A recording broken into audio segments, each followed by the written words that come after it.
हाँ जी सर, हमारे पास लाइक ये कॉन्सेप्ट है बेसिकली सॉल्यूशन ऑफ ट्रायंगल में आता है कि डेल्टा आता है हमारे पास half into a b sine c is equal to half into तो बी ए साइन सी, या फिर half into b c sine है, या फिर half into c b sine है, या फिर half into a c sine b, या फिर half into c a sine B, right. Altitude ए से अगर आप डालिएगा तो उसका लेंथ आता है आपके पास बी साइन सी या फिर सी साइन बी, या फिर आप उसको लिख सकते हैं 2r into sine b into sine c. Altitude अगर आप बी से डालिएगा लेंथ तो उसका लेंथ आता है बेसिकली सी साइन ए या फिर ए साइन सी, या फिर आप उसका लेंथ लिख सकते हैं बेसिकली तो 2r इंटू साइन ए इंटू साइन सी।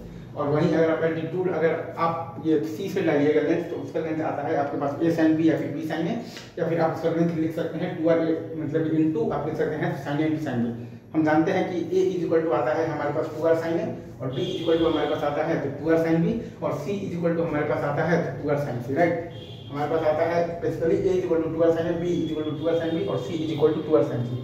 अगेन आप देखिएगा तो delta is equal to half a into h1, तो h1 आता है आपके पास बेसिकली 2 डेल्टा बाई a।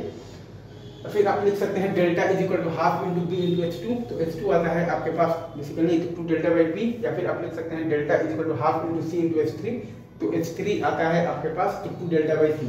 तो अगर आपके पास a b और c अगर आपका AP में है तो h1 h2 h3 आपका बेसिकली HP में होगा, राइट।